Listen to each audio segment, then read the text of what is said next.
X IPS Abdul Rahman ने देश के मुस्लिम, दलितों और पिछड़ों को सजग रहने की अपील की। अब्दुल रहमान का मानना है कि हम सबको टारगेट किया जा रहा है, हमें सावधान रहना होगा और ऐसी सरकार को उखाड़ फेंकना होगा। सुनिए क्या कुछ कह रहे हैं एक्स आईपीएस अब्दुल रहमान।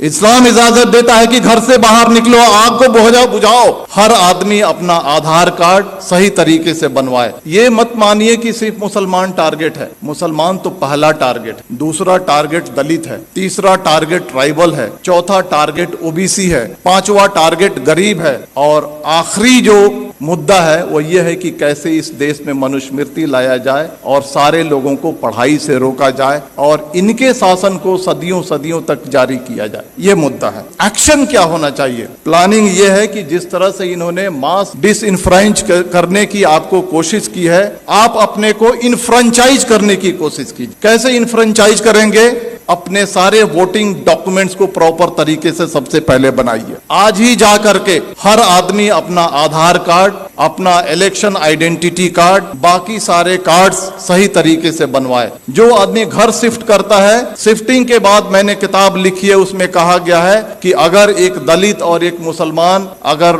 अपने घर को शिफ्ट करता है तो उसके नाम को डिलीट कर दिया जाता है। आप जहां पर जाते हैं नए तरीके से अपने नाम को ऐड कीजिए। आपके मेल को फीमेल लिखा जाता है, आपके फोटो को चेंज कर दिया जाता है। बीजेपी के लोग फॉर्म नंबर 7 के थ्रू आपके वोटर आइडेंटिटी कार्ड को चैलेंज करते हैं। बिना इंक्वायरी के इलेक्शन कमीशन आपके वोटर आइडेंटिटी कार्ड को खत्म कर देता है। आप सजग नहीं है। सबसे पहले आप सजग होइए। सबसे पहले अपने कार्ड्स बनाइए। कार्ड्स बनाने के बाद जो वोटर लिस्ट है उसको उठाइए और देखिए कि महमूद आलम अगर लिखा हुआ है तो उसका स्पेलिंग सही है क्या? हम मेल हैं तो मेल है क्या? फीमेल है तो फीमेल है क्या? हमारा फोटोग्राफ है क्या? इन सारी चीजों को इंश्योर कीजिए और इंश्योर करने के बाद आप यूनाइट होइए और यूनाइट होने के बाद जिस तरह से इलेक्टोरिकली ये सरकार आपके सर पे बैठी है, उसी तरह से इलेक्टोरिकली इस सरकार को उठा के फेंक दीजिए। जिन लोगों ने कहा था minorities, Muslims, Christian, Sikh,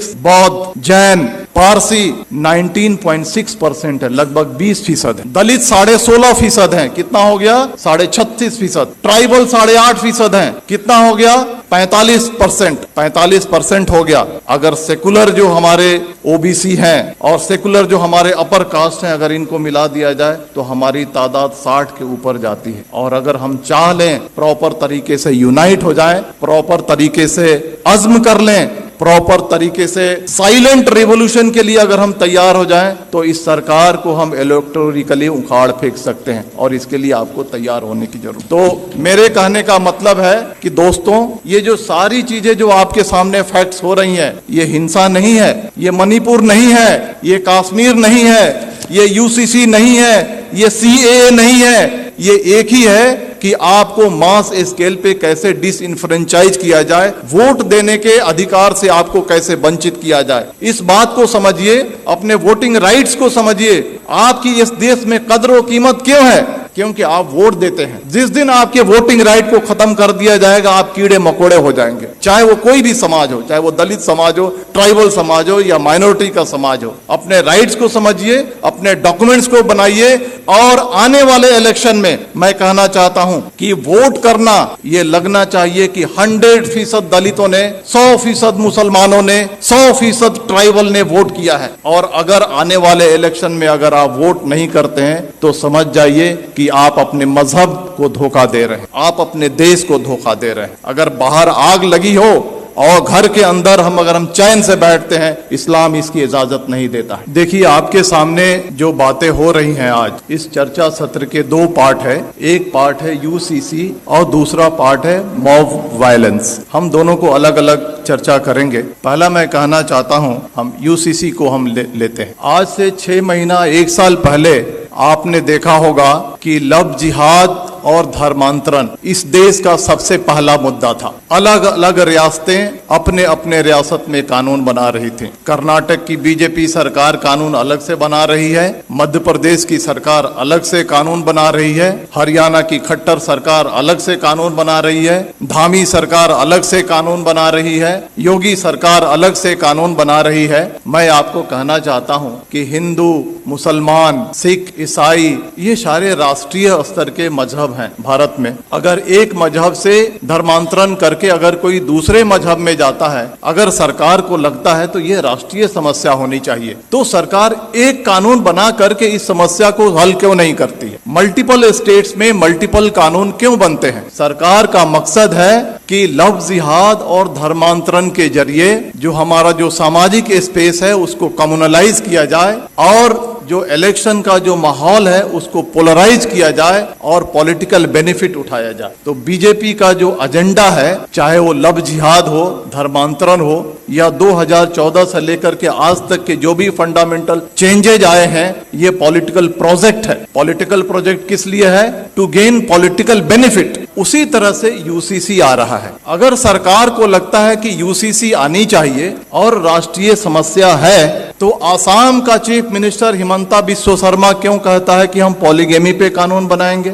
Dhami सरकार उत्तराखंड का क्यों कहता है हम यूसीसी पे ड्राफ्ट लेकर के आएंगे? आप देखिएगा मेरी बात, यू मार्क माई वर्ड, कुछ दिन के बाद योगी सरकार अलग ड्राफ्ट लेकर के आएगी, कुछ दिन के बाद मध्य प्रदेश की शिवराज सरकार अलग ड्राफ्ट लेकर के आएगी। और इसका मकसद है कि ये उनका पॉलिटिकल प्रोजेक्ट है। और पॉलिटिकल प्रोजेक्ट किस लिए है? समाज को पोलराइज करने के लिए। अब सवाल उठता है कि इसका मकसद समाज को पोलराइज करने के लिए है, तो हमें क्या करना चाहिए? जहां तक यूसीसी का सवाल है, बड़े बड़े वक्ता, बड़े बड़े दानिश्वर कहते हैं सबसे ज्यादा जो नुकसान होगा वो क्रिश्चियंस को होगा, सिख को होगा, ट्राइबल्स को होगा, दलित को होगा। हमारी जिम्मेदारी है, सरकार देखिए 2014 से लेकर के आज तक जो चाहती है वो करते आई है। अगर वो चाहेगी कि यूसीसी लाएं तो हम रोक नहीं सकते हैं, लेकिन हम जो कॉन्स्टिट्यूएंट्स जो उनको वोट करते हैं उनको ये एजुकेट कम से कम कर सकते हैं कि ये जो है आपको बर्बाद करने के लिए लाया जा रहा है। इसके कॉन्स्टिट्यूएंट्स कौन है? ट्राइबल्स हैं, दलित हैं, मुस्लिम्स हैं, अदर माइनॉरिटीज हैं। इन सब को हमको एजुकेट करना है कि आपके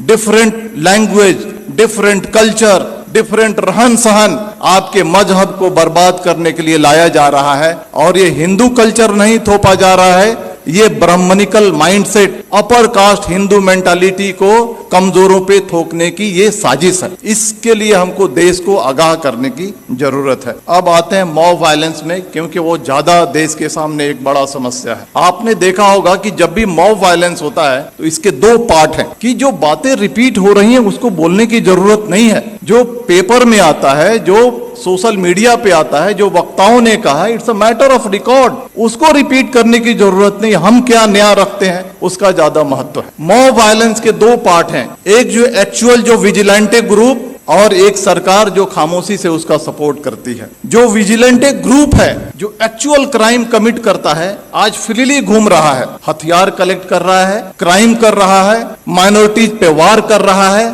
और उसको कोई छेड़ने वाला, कोई अरेस्ट करने वाला नहीं है। दूसरा जो पार्ट है आज की सरकार कितनी भी मॉब लिंचिंग हो जाए, मणिपुर हो जाए, नू हो जाए, पुन्हाना हो जाए, झिरका हो जाए, ट्रेन में फायरिंग हो जाए, दंगे हो जाए, सरकार जबान नहीं खोलने वाली है। सरकार चुप है। सरकार इज मेंटेनिंग साइलेंस। और साइलेंस को क्या कहा जाता है? साइलेंस को, खामोशी को रजामंदी कहा जाता है। सरकार वायलेंस को रजामंदी दे रही है। सरकार रजामंद है कि वायलेंस किया जाए। इसके दो पार्ट हैं, जो विजिलेंटे ग्रुप हैं और जो सरकार है, इनके मोटिव में फर्क है। जो विजिलेंटे ग्रुप है उनका मोटिव है कि हम जो कमजोर हैं उन पे हमला कर रहे हैं, उनको सबक सिखा रहे हैं, उनको तकलीफ में डाल रहे हैं और बहुत खुश हैं कि तारीख में इन्हें हमको सताया था। ये बात सही है या गलत, इसकी अलग चर्चा की विषय है, लेकिन इन्होंने हमें तारीख में हमको तकलीफ दी थी, आज हम इनको तकलीफ दे रहे हैं। वो खुश है। वो इलिटरेट, कम पढ़ा लिखा आदमी जो विजिलेंटे ग्रुप है खुश है। लेकिन जो सरकार,